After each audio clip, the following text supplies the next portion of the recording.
It's 3 a.m. in Angola Prison, Louisiana. The air is thick, wet, and heavy, the kind that sticks to your lungs. A single light flickers in a long concrete hallway where silence isn't silence at all. You can hear the faint buzz of fluorescent bulbs, the distant hum of an air vent, and someone whispering prayers. Inside a 6 by 9 foot cell, a man sits on the edge of his steel bunk. His name is Herman Wallace, one of the Angola Three. He's been in solitary confinement for more than 40 years. No sunlight touches his skin. No sound of laughter, no voices from the outside world. Just walls, iron, and the endless ticking of a clock that never moves fast enough. The guard's boots echo down the hallway. Herman looks up, eyes hollow but alert. The door doesn't open, it never does. But every sound makes his heart jump. Because in Angola, you never know when a quiet night becomes the start of something dark. Then suddenly, a scream. Distant, but sharp enough to cut through the silence. Another inmate yells, "Somebody's down." Guards rush past, flashlights slicing through the darkness. Herman listens, every sound amplified in his isolation. He's seen this before, too many times. But this one sounds different. The camera lingers on Herman's eyes as the lights flicker again. He whispers, "It's happening again." To understand Angola, you need to go back, way back. The Louisiana State Penitentiary, known as Angola, wasn't just built on land, it was built on history. A former slave plantation, named after the African nation where many enslaved people were taken from. When slavery ended, Angola didn't change much. The uniforms switched from chains to jumpsuits, but the system stayed the same. It became the largest maximum security prison in the United States, covering 18,000 acres of farmland, surrounded by razor wire, swamp, and snakes. Inside those fences live over 5,000 men, most serving life sentences. Some were convicted as teens, others as adults, but almost none leave alive. Inmates work the fields under the burning Louisiana sun, planting, picking, and sweating for 2 cents an hour. One former guard described it as the closest thing to legal slavery left in America. And for the ones like Herman Wallace, Robert King, and Albert Woodfix, the so-called Angola Three, the punishment went even further. They were placed in solitary confinement after a prison guard's death in 1972. No trial, no fair hearing. Just a small cell, a dim light, and endless silence. Days turned to weeks. Weeks turned to years. And years into decades. Albert once said, "You start counting not the days you've been in here, but the days since you stopped feeling human." But what could drive a man to survive 4 decades alone? And what really happened that night in 1972 that changed Angola forever? April 17th, 1972. Angola Prison was restless that night. The heat was suffocating, and tempers were boiling. Inside the cell blocks, tension between inmates and guards had been rising for weeks. Then it happened. A guard, Brent Miller, was found dead. No one saw it. No one heard it. But within hours, the prison was locked down. Guards stormed cells, dragging men out, shouting names they barely knew. Robert King, Herman Wallace, and Albert Woodfix were taken away, accused of organizing the killing. No solid evidence. No clear motive. Just a need for someone to blame. Their punishment was swift, solitary confinement for life. They called it closed cell restriction, 23 hours a day locked in, 1 hour to pace alone in a tiny yard. No sound, no sunlight, no end. But here's the twist. Decades later, new evidence revealed what many had suspected all along. They were innocent. Witnesses had been pressured, and the case was built on weak statements and politics. Still, the years had already stolen something no court could ever return: time. Albert spent 43 years in solitary before finally being released. When reporters asked him how he stayed sane, he said softly, "I made my mind stronger than my body." That's the only way you survive Angola. As his story spread, the world began to see Angola not just as a prison, but as a machine that breaks men slowly. But behind those walls, something else was brewing, a truth no one expected. Inside Angola, time doesn't move, it crawls. Every second stretches, every echo lingers.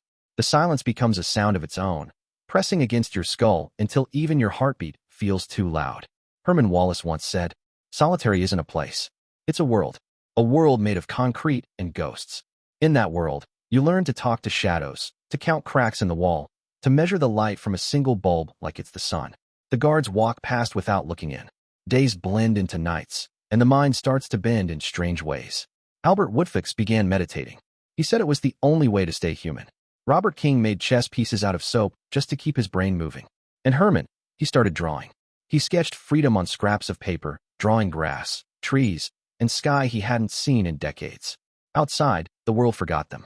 But inside those walls, a quiet war was being fought, not with fists, but with memory and hope. The Angola Three became a symbol. Activists, journalists, and lawyers started digging into their case. They found inconsistencies, missing evidence, even witnesses who admitted they'd been forced to lie. But the system didn't bend easily. Every appeal was denied, every letter ignored. And Angola, that vast, sun-scorched fortress, stood like a monument to punishment itself. Years passed. Then, in 2001, Robert King was finally released after spending 29 years in solitary confinement. When he walked out of the gates, reporters asked what he wanted to do first. He smiled faintly and said, "Taste real air. Feel rain on my face." But for Herman and Albert, freedom still felt like a dream. By now, Herman's health was failing. Cancer had spread through his body, and the state refused to move him.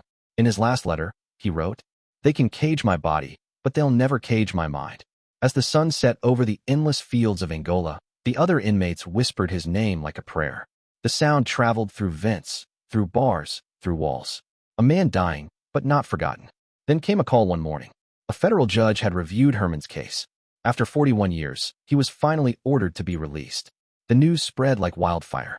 Guards who once ignored him suddenly opened his cell door. For the first time in 4 decades, he saw the sky. The light hurt his eyes. It was too bright, too free. But fate had one more cruel twist to give. Just 3 days after his release, Herman Wallace passed away. He died a free man, but also a reminder of how long justice can wait. The world mourned. And inside Angola, Albert Woodfucks, the last of the 3, was still waiting, still hoping, still counting the cracks in his wall. But what he didn't know was that the fight wasn't over yet.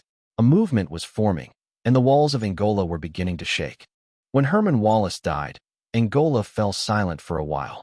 Even the guards, hardened by decades of routine, walked slower that week.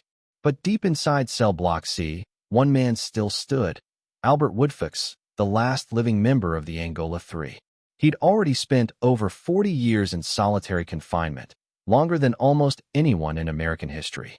40 years of waking up to the same gray wall. 40 years of steel doors closing behind him. 40 years without touching another human being freely. Yet somehow, Albert didn't break. He refused to. In an interview years later, he said, "They could take my freedom, but not my dignity. I decided they would never own me." Albert spent most of his days reading and writing. He studied law. He learned history. He filled notebook after notebook with thoughts, letters, and plans, proof that his mind was still his own. Outside the walls, something was changing. Human rights groups like Amnesty International started demanding his release. Documentaries were made. Protests erupted. The words "Free Albert Woodfucks" began showing up on signs from New Orleans to London. Then, in 2013, a federal judge ruled that Albert should be freed. But the state of Louisiana appealed again and again. Every time he came close to walking out, the door slammed shut. By now, Albert was in his late 60s. His hair had grayed, his body weakened, but his voice remained steady. He said, "If I die in this cell, at least the world will know what they did here." But fate, for once, was on his side. After years of legal battles, the state finally offered him a deal. If he pleaded no contest to lesser charges, he could go home. And on February 19, 2016, Albert Woodfucks, after 43 years in solitary confinement, stepped outside Angola Prison as a free man. The moment was surreal. The same sun that once baked the prison yard now fell softly on his face. He took a deep breath, looked up, and whispered, "This is what freedom feels like." Reporters surrounded him. Cameras flashed. But Albert didn't smile. He just looked back at the massive gates, the barbed wire, the endless fields of Angola. He said, "There are still men in there who don't belong. I'm not truly free until they are." For the first time in history, all 3 members of the Angola Three were free, but only one lived to tell their story. Albert spent his final years traveling the world, speaking about justice, endurance, and what the human spirit can survive. He wrote a book titled Solitary, sharing what it means to live in a place with no sun, no sound, and no end. In one of his last public speeches, he said, "Freedom isn't walking through the gates. It's when your soul stops being afraid." And as he stood before crowds in New York and London, you could still see the prison in his eyes, but also something more powerful: hope. It's been years since Albert Woodfucks walked out of Angola. But for the men still locked behind those gates, time moves differently. Days melt into nights. Nights stretch into months. And hope, for most, feels like something they left behind long ago. Angola still stands, massive and silent on the banks of the Mississippi. A prison the size of Manhattan, surrounded by 18,000 acres of farmland. But this isn't ordinary farmland. It's worked by the inmates themselves, just like it's been for more than a century. Cotton, corn, and sugarcane sway in the heat, while men in faded denim bend their backs under the same sun their ancestors once did. For outsiders, it's easy to call it rehabilitation. For those inside, it feels like history repeating itself. A former guard once said, "You don't understand Angola until you hear it at night." The silence, the echoes, it feels alive. The Louisiana State Penitentiary is home to over 5,000 men, most serving life without parole. The prison has its own fire department, radio station, and even a rodeo, called the wildest show in the South. Every spring and fall, the public is invited inside to watch inmates ride bulls, wrestle steers, and sell handmade crafts. It's a strange mix of punishment and entertainment, a spectacle that draws crowds, money, and controversy. Some say the rodeo gives inmates purpose. Others say it's a reminder that freedom here is only an illusion. But behind the show, behind the fences, there are places the public never sees. The old Camp J, a notorious disciplinary unit once described as hell on earth. Tiny cells, blistering heat, no air conditioning, and 23 hours of lockdown every day. It was finally shut down in 2018 after years of lawsuits and investigations. Yet, former inmates say the spirit of Camp J still lingers in other corners of Angola. There's one story, a man named Ronald Brooks, who spent 20 years in solitary for fighting to see his dying mother. He said, "In Angola, you don't count years. You count the times you think you're losing your mind." Today, he's free, but his voice shakes when he talks about the quiet. It's not the screaming that haunts you, he says. It's the silence. Despite small reforms, many question whether Angola can ever truly change. Warden after warden promises progress, better education, mental health care, and fairer treatment. But the structure, the land, and the history seem too heavy to move. Still, there are glimpses of light. New rehabilitation programs, restorative justice workshops, and a growing movement demanding that solitary confinement in America be abolished altogether. But for the thousands who still wake up inside those walls, Angola remains what it's always been. A place where time stops. A place where men fight not just to survive, but to stay human. The camera pans slowly over the fields. Rows of inmates in the distance, their heads bowed under the burning Louisiana sun. The same sound of cicadas fills the air, a sound that's been echoing. Here for over a century, this land remembers everything. It's 2025. The world outside Angola moves at lightning speed, social media, drones, and digital activism everywhere. But inside the Louisiana State Penitentiary, time still crawls. The walls look the same. The air feels the same. And yet, for the first time in more than a century, the world is finally looking in. A few years ago, a journalist named Daniel Morales received an anonymous package. Inside were memory cards, smuggled footage filmed on a cheap phone from inside Angola Prison. The clips were shaky, the lighting dim, but the message was clear. A cry for help. In one video, you see rows of men working in a field under the beating sun, their clothes drenched in sweat. Another shows a narrow cell with peeling paint and a single light bulb that flickers through the night. You can hear a voice behind the camera whisper, "This is our life. Tell them we're still here." The videos went viral. Within weeks, news networks picked it up. Headlines read, "America's Last Slave Plantation?" Inside Angola, where time stands still. For many Americans, this was their first real look into the prison that had been hiding in plain sight for over 120 years. The government responded with investigations, statements, and promises. But inside those walls, not much changed. Because Angola is not just a prison, it's a system. And systems don't crumble overnight. Inmates who once feared speaking out started finding their voices. Some began writing letters that reached journalists and advocacy groups. Others shared stories through podcasts and documentaries. The Angola name, once whispered, now echoed across the internet. One of those voices belonged to Michael Reeves Turner, a former lifer who served 27 years before his sentence was overturned.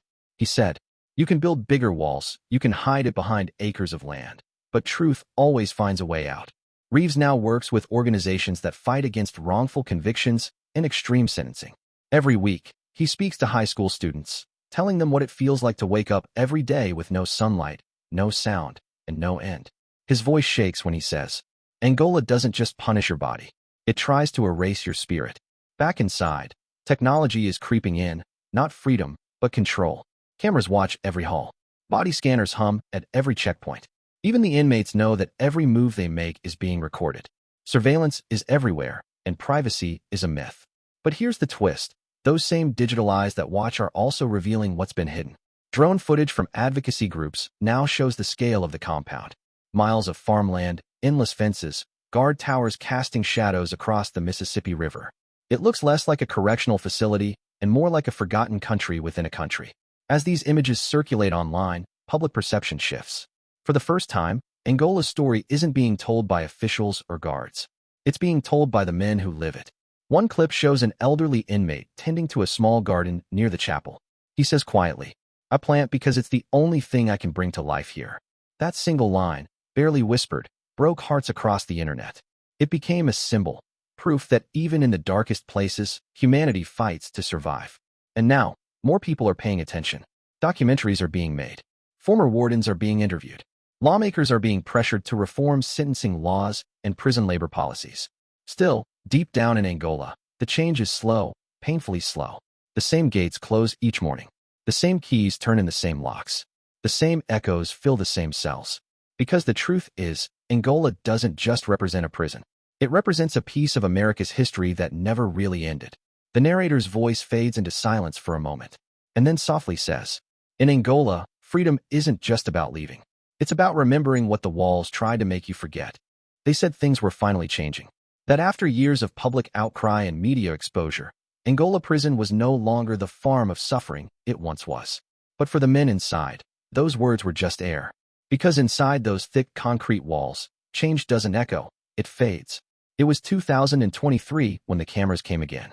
A film crew, escorted by guards, entered the main compound, filming the hallways that smelled of bleach and rust. They showed the gardens inmates grew, the chapel services, and the art classes that had recently started. On the surface, it looked like hope. But behind every smile, there was a story still buried under years of silence. Raymond, the old inmate who once picked cotton under the burning Louisiana sun, watched from his cell as the journalists passed. He had been there since 1987.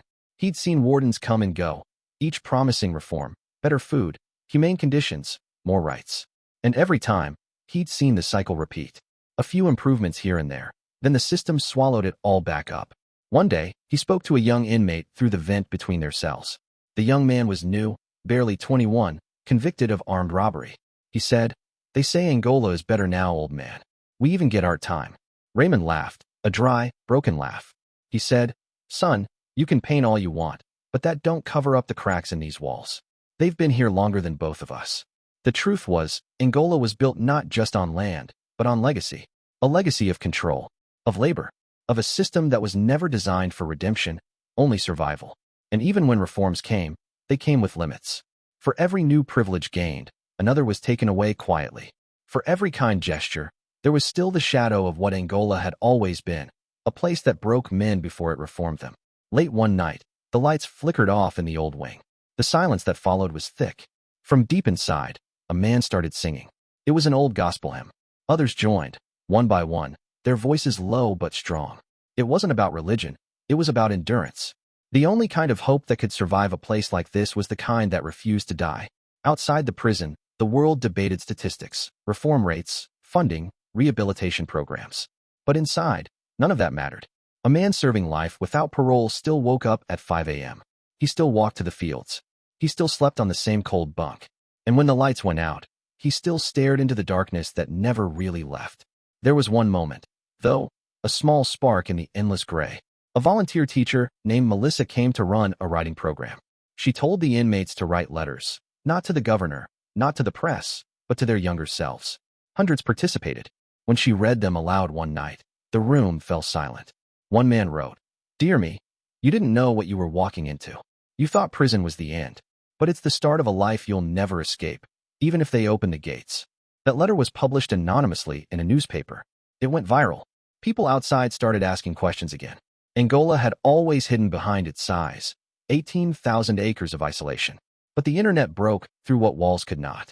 Stories started surfacing, not from journalists, but from inmates themselves, through letters and interviews. They described not just punishment, but a loss of identity so deep it couldn't be measured in years. And yet, some of them still found ways to hold on to their humanity, through words, through faith, through one another. By the end of that year, officials announced new inspections and oversight. They said solitary confinement would be reduced, that work programs would be reviewed, that Angola was entering a new era. But as one anonymous guard said in an interview, "You can repaint the walls, but the foundation's still the same." He wasn't wrong. Raymond sat on his bunk, holding the same Bible he'd had for decades. He looked through the barred window.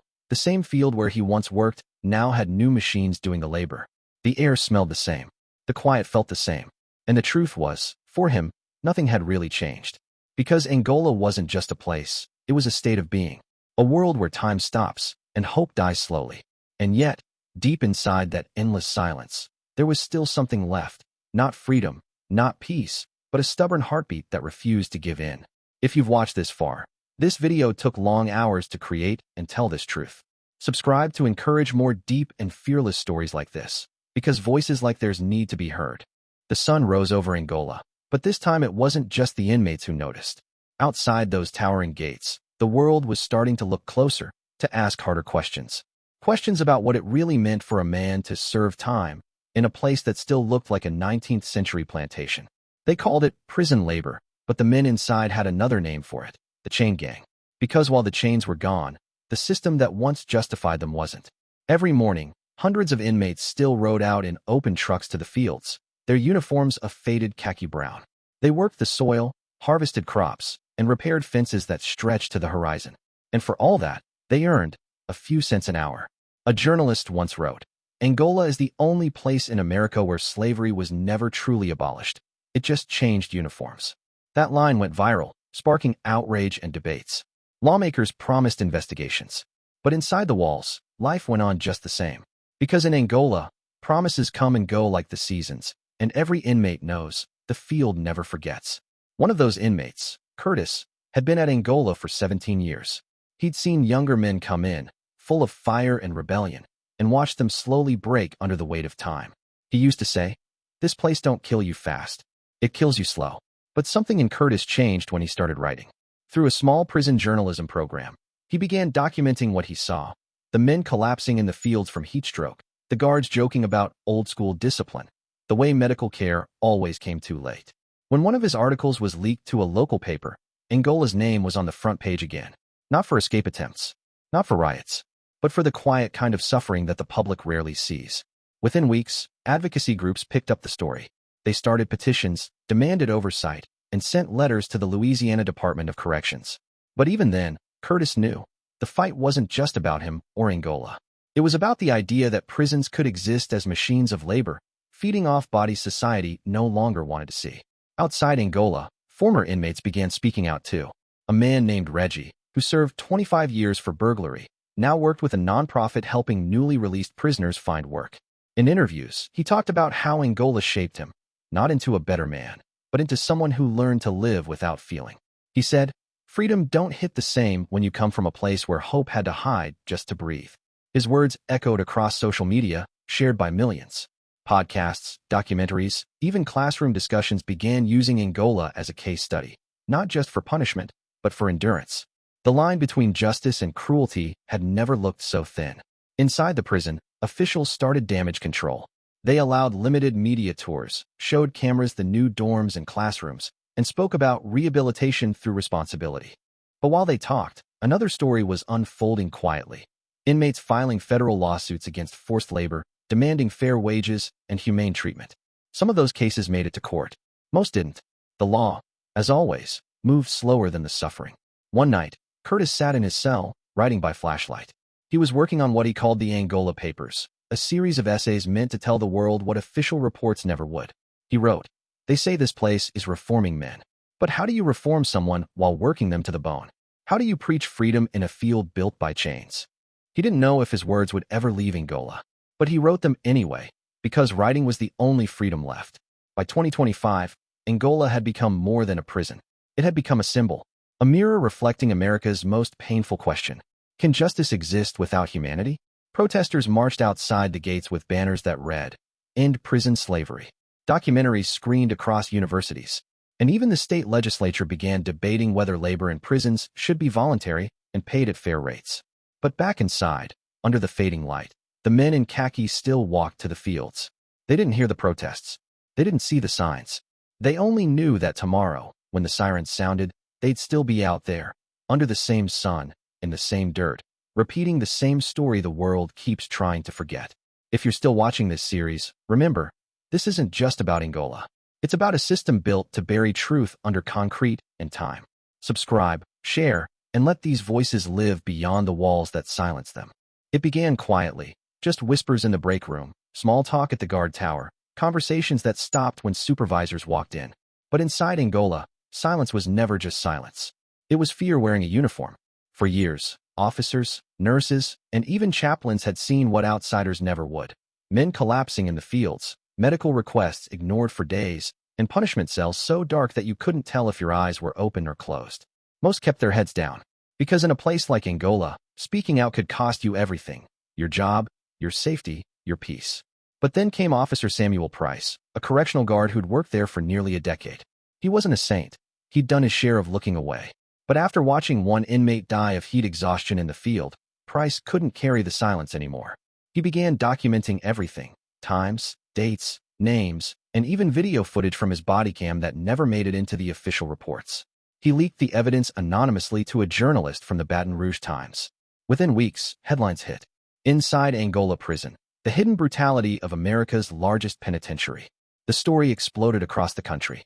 Major networks picked it up, and suddenly, the state of Louisiana was under fire. A government investigation was launched. Officials denied everything, of course, saying the stories were exaggerated, that Angola had reformed. But the evidence told a different story. Soon after, a prison chaplain named Reverend Louise Carter joined the fight. She'd ministered inside Angola for over 20 years, seen boys turn gray before 40, watched hope fade like paint on old cell walls. When she testified before the committee, her voice shook but never broke. You can't preach redemption in a place that forgets men are human. Her testimony went viral, and for the first time in decades, people started demanding answers, not just sympathy. Civil rights lawyers stepped in. New lawsuits were filed, and a federal task force was sent to investigate systemic abuse. Inside the prison, the pressure mounted. Warden statements, internal audits. But the men still out there in the fields knew better. Change never comes easy when profit hides behind punishment. Still, a small shift began. Work hours were reduced during extreme heat. Medical staff increased, and a new rule allowed inmates to refuse field work on health grounds without solitary confinement. Small steps, but steps nonetheless. And for the first time, Curtis, the inmate journalist who'd started the Angola papers, got a letter from the outside. It was from Officer Price. Just 3 words. They heard you. Curtis stared at that letter for a long time, sitting on his bunk. In that moment, he realized something powerful. Even in a place built to silence, a single voice can echo louder than chains. By the end of the year, Angola looked the same from above: miles of razor wire, gray roofs, and endless fields. But inside, something had changed. A spark, small but undeniable, of awareness. Because now, the world was watching. Students were studying Angola in classrooms. Lawmakers were re-examining prison labor laws. And documentaries began to ask a question once whispered only by the inmates themselves. If freedom is the right to live like a human being, what do we call this? Curtis finished the Angola papers shortly before his parole hearing. It wasn't just about suffering. It was about survival, resilience, and the human spirit that refused to vanish. His final line read, "They took away the sun, the sound, and the years. But they never took away the truth." The truth, his truth, had made it past the gates, into homes and hearts across America. And even if Angola's walls still stood tall, there, silence had finally been broken. This was life inside Angola Prison. No sun, no sound, no end. If this story moved you, don't just scroll away. Share it. Talk about it. Because the fight for justice doesn't end when the credits roll. It begins when people start to listen.